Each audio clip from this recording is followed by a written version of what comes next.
ನಮ್ಮ political editor Prashant ನಾತು ನೇರ ಸಂಪರ್ಕದಲ್ಲಿದ್ದಾರೆ. ಪ್ರಶಾಂತ್, ಇದೇನು ಸದ್ಯಕ್ಕೆ ನಿಲ್ಲೋ ಥರ ಕಾಣಿಸ್ತಾ ಇದೆಯಾ ನಿಮಗೆ? ನನಗೆ ನೋಡಿದರೆ ದಿನದಿಂದ ದಿನಕ್ಕೆ ಬೆಳೀತಾ ಹೋಗುತ್ತೆ ಯುದ್ಧ ಅನ್ನಿಸ್ತಾ ಇದೆ.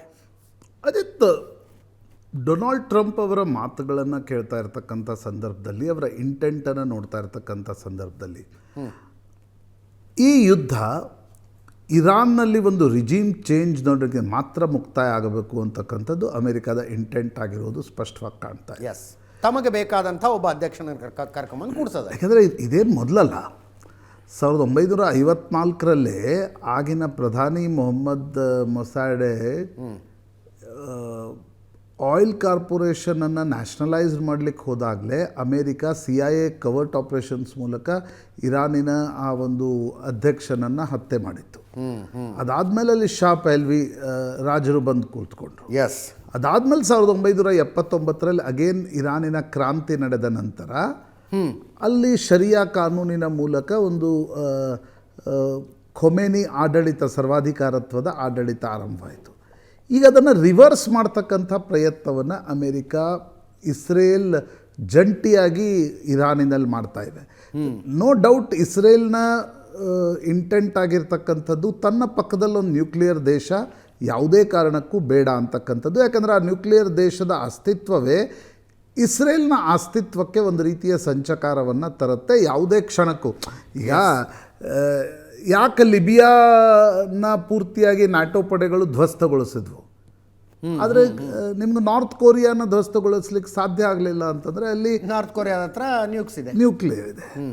ಪಾಕಿಸ್ತಾನ್ ಕಡೆ ಯಾವಾಗ ನ್ಯೂಕ್ಲಿಯರ್ ಪವರ್ ಬಂತೋ, ಇವತ್ತಿಗೂ ಕೂಡ ಭಾರತ ಮತ್ತು ಪಾಕಿಸ್ತಾನದ ಯುದ್ಧ ನಡೆದ ಸಂದರ್ಭದಲ್ಲಿ ಪಾಶ್ಚಿಮಾತ್ಯ ದೇಶಗಳು ಭಾರತಕ್ಕೆ ಅಡ್ವೈಸ್ ಮಾಡ್ತವೆ, ದಯವಿಟ್ಟು ರಿಸ್ಟ್ರೈನ್ ಮಾಡಿ ಅಂತಕ್ಕಂಥದ್ದು. ಯಾಕಂದರೆ ಪಾಕಿಸ್ತಾನ್ ನ್ಯೂಕ್ಲಿಯರ್ ದೇಶ ಅನ್ನುವ ಕಾರಣಕ್ಕೋಸ್ಕರ ಎರಡೂ ದೇಶಗಳ ಯುದ್ಧ ಎಲ್ಲಿ ಹೋಗುತ್ತೆ ಅನ್ನುವ ಹೆದರಿಕೆ ನಿಶ್ಚಿತವಾಗಿದೆ.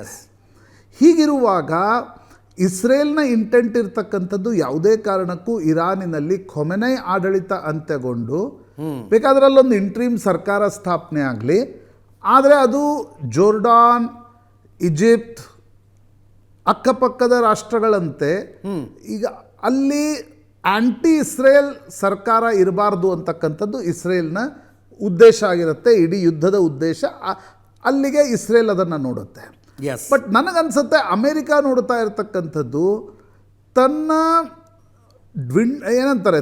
ಪ್ರಾಫಿಟ್ಗಳು ನಷ್ಟ ಆಗ್ತಿರ್ತಕ್ಕಂಥ ಸಂದರ್ಭದಲ್ಲಿ ತನ್ನ ಡಿಡಾಲರೈಸೇಷನ್ನ ರೂಪದಲ್ಲಿ ಬೇರೆ ಬೇರೆ ಭಾರತ ಇರ್ಬೋದು, ಬ್ರೆಜಿಲ್ ಇರ್ಬೋದು, ಚೈನಾ ಇರ್ಬೋದು, ರಷ್ಯಾ ಜೊತೆ ಭಾರತದ ಒಂದು ಬಿಸ್ನೆಸ್ಸನ್ನು ಕೂಡ ನಾವು ನೋಡ್ತಾ ಇರ್ತಕ್ಕಂಥ ಸಂದರ್ಭದಲ್ಲಿ ಡಿಡಾಲರೈಸೇಷನ್ ಅಂದರೆ ಎನರ್ಜಿ ಸೆಕ್ಟರ್ ಡಿಡಾಲರೈಸೇಷನ್ ಆಗ್ತಾ ಇರ್ತಕ್ಕಂಥ ಸಂದರ್ಭದಲ್ಲಿ ವೆನೆಜುವೆಲಾ ಜೊತೆಗೆ ಇರಾನ್ ಕೂಡ ತನ್ನ ಅಡಿಗೆ ಬಂದರೆ ಅಥವಾ ತನ್ನ ಮಾತು ಕೇಳುವ ಸರ್ಕಾರ ಅಲ್ಲಿ ಸ್ಥಾಪನೆ ಆದರೆ, ಯಾಕಂದರೆ ನೀವು ನೋಡಿ 2003 ಯಾವಾಗ ಇರಾಕ್ ಮೇಲೆ ಅಮೇರಿಕ ದಾಳಿ ಮಾಡ್ತು, ಅಮೇರಿಕನ್ ಫೋರ್ಸಸ್ಗಳು ಮೊದಲು ಹೋಗಿದ್ಲು ಕಿರ್ಕುಕ್, ಹೌದು, ಎಲ್ಲ ಆಯಿಲ್ ರಿಚ್ ಪ್ರದೇಶಗಳಿಗೆ. ಆಮೇಲೆ ಅಲ್ಲೊಂದು ಆಯಿಲ್ ಒಂದು ಫ್ರೆಂಚೈಸ್ನ ರೂಪದಲ್ಲಿ ಒಂದು ಮಿನ್ನಲ್ ಬಕರ್ ಅನ್ನುವ ರೀತಿಯ ಒಂದು ಹೆಸರಿತ್ತು ನೋಡಿ, ಅಲ್ಲಿಗೆ ಹೋಗಿ ಅಮೇರಿಕನ್ ಫೋರ್ಸಸ್ಗಳು ಮೊದಲು ಹೋಗಿದ್ವು. ಯಾಕಂದರೆ ಅಲ್ಲಿನ ಆಯಿಲ್ ರಿಸೋರ್ಸಸ್ ಮೇಲೆ ಅಮೇರಿಕದ ಕಣ್ಣಿತ್ತು.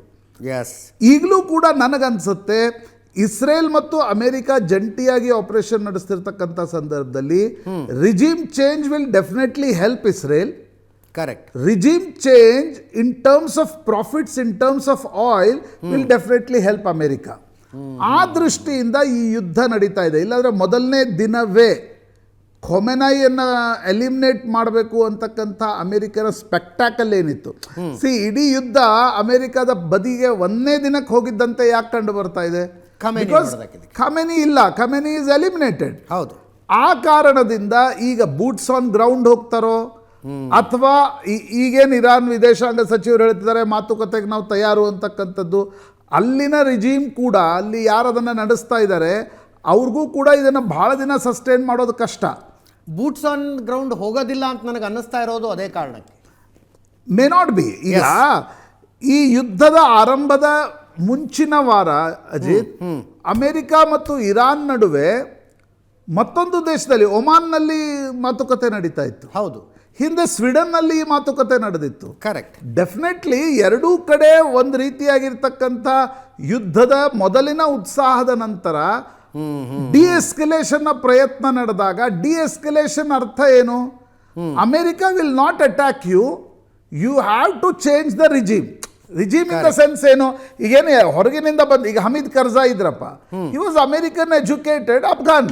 ಹೌದು ಹೌದು. ಅವ್ರನ್ನ ಬಂದಲ್ಲಿ ಚುನಾವಣೆಯ ಮೂಲಕ ಅಮೆರಿಕ ಪ್ರತಿಷ್ಠಾಪನೆಗೊಳಿಸ್ತು. ಅದೇ ರೀತಿಯ ಪ್ರಯತ್ನವನ್ನ ಅಮೆರಿಕ ಇರಾನ್ ಮೇಲೆ ಮಾಡುತ್ತೆ ಅಂತಕ್ಕಂಥದ್ದು ಸ್ಪಷ್ಟವಾಗಿ ಕಾಣುತ್ತೆ. ಬಟ್ ಅಜಿತ್, ಇದರಲ್ಲಿ ನೋಡಿ, ಚೈನಾ ದೊಡ್ಡ ಮಟ್ಟದಲ್ಲಿ ಈ ಯುದ್ಧದ ನಷ್ಟ ಯಾರಿಗಾದ್ರೂ ಆಗೋದಿದ್ರೆ ತೈಲದ ಮುಖಾಂತರ ಅದು ಚೈನಾಗೆ. But China has kept its mum. China ಯುದ್ಧದಲ್ಲಿ ಆದರೆ ಮಾತಾಡ್ತಿಲ್ಲ. ರಷ್ಯಾ ಇಷ್ಟು ದಿನಗಳ ಕಾಲ ಇರಾನ್ಗೆ ಶಸ್ತ್ರಾಸ್ತ್ರಗಳ ಸಹಿತವಾಗಿ ಒಂದು ಸಪೋರ್ಟನ್ನು ರಷ್ಯಾ ಮಾಡ್ತಾ ಇತ್ತು. ಹೌದು. ಬಟ್ ರಷ್ಯಾಗೆ ಗೊತ್ತಿದೆ, ಒಂದು ವೇಳೆ ರಷ್ಯಾ ಅದರಲ್ಲಿ ಇನ್ವಾಲ್ವ್ ಆದರೆ ಮಹಾಯುದ್ಧ ನಡೀತಕ್ಕಂಥ ಸಾಧ್ಯತೆಗಳು. ಹೌದು. ಅಥವಾ ರಷ್ಯಾ ಅದರಲ್ಲಿ ಇರಾನ್ನ ಜೊತೆಗೂಡಿ ಏನಾದರೂ ಮಾಡ್ಲಿಕ್ಕೆ ಹೋದರೆ ರಷ್ಯಾಗೂ ಕೂಡ ಅದರ ಫೈನಾನ್ಷಿಯಲ್ ಲಾಸ್ ಇದೆ. ಒಂದು ವೇಳೆ ಇರಾನ್ನಲ್ಲಿ ಅಮೆರಿಕ ಬಂದು ಕೂರ್ತಕ್ಕಂಥದ್ದು ರಷ್ಯಾಗೊಂದು ಹೊಸ ಮಾರ್ಕೆಟನ್ನು ಚೈನಾದ ರೂಪದಲ್ಲಿ ತೆಗೆದುಕೊಳ್ಳಿಕ್ಕೆ ಸಾಧ್ಯ ಆಗತ್ತೆ. ಯಾಕಂದರೆ ಸ್ಯಾಂಕ್ಷನ್ನ ಕಾರಣದಿಂದಾಗಿ ಭಾರತ ಈಗ ಒಂದು ಸ್ವಲ್ಪ ಹಿಂದೆ ಹೆಜ್ಜೆ ಇಟ್ಟಿದೆ. ಕರೆಕ್ಟ್. ಬಟ್ ಈ ಯುದ್ಧದ ನಂತರ Russia may be a new shopping ಸ್ಪ್ರೀಯಲ್ಲಿರುತ್ತೆ. ಆಗ ಅದು ಚೈನಾ ನಿಶ್ಚಿತವಾಗಿ ಚೈನಾ ಮತ್ತು ರಷ್ಯಾದ ನಡುವೆ ಒಂದು ಬಾಂಡಿಂಗ್ ಜಾಸ್ತಿ ಆಗುತ್ತೆ. ಜೊತೆಗೆ ನನಗನ್ಸುತ್ತೆ ವಿಶ್ವದ ಮಹಾಶಕ್ತಿಗಳು, ಇದು ಬಹಳ ಕೆಳಮಟ್ಟದಲ್ಲೂ ನಡೆಯುತ್ತೆ, ವಿಶ್ವದ ಮಹಾಶಕ್ತಿಗಳಲ್ಲಿ ಒಂದು ಅಂಡರ್ಸ್ಟ್ಯಾಂಡಿಂಗ್ ಇದೆ. ನೀವು ಅದನ್ನು ಗುಳುಂ ಮಾಡಿದರೆ ನಾವು ಸುಮ್ಮನೆ ಕೂಡ್ತೀವಿ, ನ್ಯಾಚುರಲಿ ನಾವು ಒಬ್ರಿಗೊಬ್ರು ಮಧ್ಯಪ್ರವೇಶ ಮಾಡೋಲ್ಲ ಅಂತಕ್ಕಂಥದ್ದು. ಪ್ರಾಯಶಃ ನ್ಯೂಕ್ಲಿಯರ್ ನೇಷನ್ಸ್ಗಳಾಗಿರೋದ್ರಿಂದ ಮಹಾಯುದ್ಧದ ತೀವ್ರತೆ, ಪೊಲಿಟಿಕಲ್ ಕಾನ್ಸಿಕ್ವೆನ್ಸ್, ಹ್ಯೂಮನ್ ಕಾನ್ಸಿಕ್ವೆನ್ಸ್, ಅದನ್ನ ದೃಷ್ಟಿಯಲ್ಲಿಟ್ಕೊಂಡು ಒಬ್ಬರ ವಿರುದ್ಧ ಒಬ್ರು ಹೋಗ್ತಾ ಇಲ್ಲ. ಅಮೆರಿಕಾದ ಈ ಒಂದು ದಾರ್ಷ್ಟ್ಯ ಏನಿದೆ, ಒಡಾಸಿಟಿ ಏನಿದೆ, ಮಧ್ಯಪ್ರಾಚ್ಯದಲ್ಲಿ ಬಂದು ಇರಾನಿನಲ್ಲಿ ಹಿಂದೆಲ್ಲ ಕವರ್ಟ್ ಆಪರೇಷನ್ಸ್ಗಳು ನಡೀತಾ ಇದ್ವು ಅಜಿತ್. ಬಾಂಗ್ಲಾದಲ್ಲಿ ಪ್ರಧಾನಮಂತ್ರಿಯನ್ನ ಎಲಿಮಿನೇಟ್ ಮಾಡಲಾಯಿತು. That was A covert operations by CIA.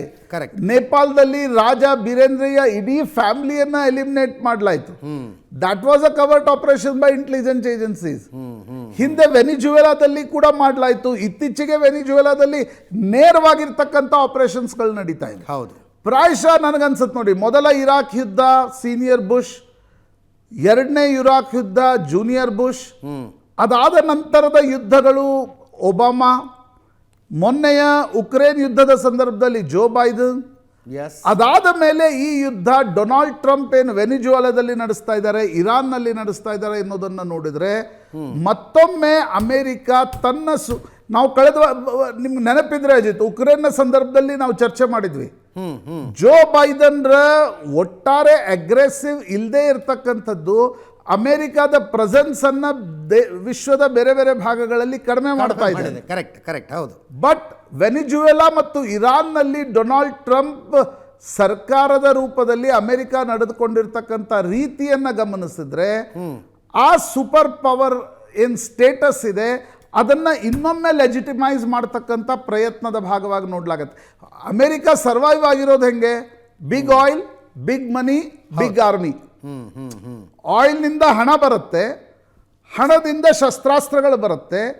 ಈ ರೀತಿಯ ಯುದ್ಧಗಳಲ್ಲೂ ಕೂಡ ಪಾಶ್ಚಿಮಾತ್ಯ ರಾಷ್ಟ್ರಗಳಿಗೆ ಲಾಭ ಇದೆ ಅಜಿತ್. ಬರೀ ಯುದ್ಧ ಯಾರು ಡಿಸ್ಟ್ರಾಯ್ ಮಾಡ್ತಾರೋ ಅವ್ರು ರೀಬಿಲ್ಡು ಮಾಡ್ತಾರೆ. ನಾವು that's what we have seen in Afghanistan. Correct. ಹೌದು. ಇರಾಕ್ನಲ್ಲಿ ಆ ಒಂದು ಕಂಟ್ರೋಲ್ ಸಿಗಲಿಲ್ಲ, ಬಿಕಾಸ್ ಅಲ್ಲಿ ಎಕ್ದಮ್ ಇರಾಕ್ ಮತ್ತು ಸಿರಿಯಾ ಭಾಗದಲ್ಲಿ ಇಸ್ಲಾಮಿಕ್ ಸ್ಟೇಟ್ ಬಂದು ಕೂರ್ತು ಸ್ವಲ್ಪ ದಿನಗಳ ಕಾಲ. ಬಟ್ ಇರಾನ್ನಲ್ಲಿ ನನಗನ್ಸುತ್ತೆ ಇರಾಕ್ ಮತ್ತು ಅಫ್ಘಾನಿಸ್ತಾನದಿಂದ ಕಲ್ತಿರ್ತಕ್ಕಂಥ ಪಾಠವನ್ನು ಗಮನಿಸಿದ್ರೆ ತುಂಬ ದಿನಗಳ ಕಾಲ ಯುದ್ಧವನ್ನು ಡ್ರ್ಯಾಗ್ ಮಾಡಲ್ಲ. First day they have eliminated Khomeini. ಹೌದು. ನನಗನ್ಸುತ್ತೆ ಆ ಸ್ಟೇಟಸ್ಸಿಗೆ ಇನ್ನೊಂದು ಲೀಡರ್ಶಿಪ್ ಅನ್ನ ಬರ್ಲಿಕ್ಕೂ ಅವರು ಅವಕಾಶ ಮಾಡಿಕೊಡ್ತಾ ಇಲ್ಲ. ತಮ್ಮ ಪಪೆಟ್ ಬೇಕಾಗಿದೆ ಅವ್ರಿಗಷ್ಟೇ. ತಮ್ಮ ಪಪೆಟ್ ಬೇಕು. Yes. ಆ ಪಪೆಟ್ ಅನ್ನ ಕೂರಿಸೋದು ಯಾವಾಗ, ಇರಾನ್ ಎಷ್ಟು ದಿನಗಳ ಕಾಲ ರೆಸಿಸ್ಟೆನ್ಸ್ ಮಾಡುತ್ತೆ. ಇರಾನಿನ ರೆಸಿಸ್ಟೆನ್ಸ್ ಅನ್ನ ಗಮನಿಸಿದ್ರೂ ಕೂಡ ಇವತ್ತಿನ ಟೆಕ್ನಾಲಜಿ ಮತ್ತು ದೃಶ್ಯದ ಕಾರಣದಿಂದ ನಮ್ಗೆ ಸ್ಪೆಕ್ಟಾಕಲ್ ಅನಿಸ್ತಾ ಇದೆ. Correct. But Iran has last ಅಂದರೆ ಏನು, ಮನುಷ್ಯರನ್ನು ಕೂಡ ಕಳ್ಕೊಳ್ತಾ ಇದೆ, ತನ್ನ ಒಂದು ಪವರನ್ನು ಕೂಡ ನಿಶ್ಚಿತವಾಗಿ ಕಳ್ಕೊಳ್ತಾ ಇದೆ. ಯಾಕಂದರೆ ಅಕ್ಕಪಕ್ಕದ ರಾಷ್ಟ್ರಗಳ ಅಮೆರಿಕನ್ ಅಸೆಟ್ಸ್ಗಳ ಮೇಲೆ ದಾಳಿ ಮಾಡುವ ಅರ್ಥ ಆ ರಾಷ್ಟ್ರಗಳೊಂದಿಗೂ ಕೂಡ ವೈರತ್ವ ಅಂತಕ್ಕಂಥದ್ದು ಇರಾನ್ಗೆ ಸ್ಪಷ್ಟವಾಗಿ ಗೊತ್ತಿದೆ. ಹೀಗಾಗಿ ನನಗನ್ಸುತ್ತೆ this war will end. America ಯಾವಾಗ ತನ್ನ ಒಂದು ನಾಮಿನಿಯನ್ನು, ತನ್ನ ಪಪೆಟ್ಟನ್ನು ಇರಾನ್ ಮೇಲೆ ಕೂರಿಸ್ಲಿಕ್ಕೆ ಸಾಧ್ಯ ಆಗತ್ತಾ ಆಗಲ್ವಾ ಅನ್ನೋದ್ರ ಮೇಲೆ. Yes S.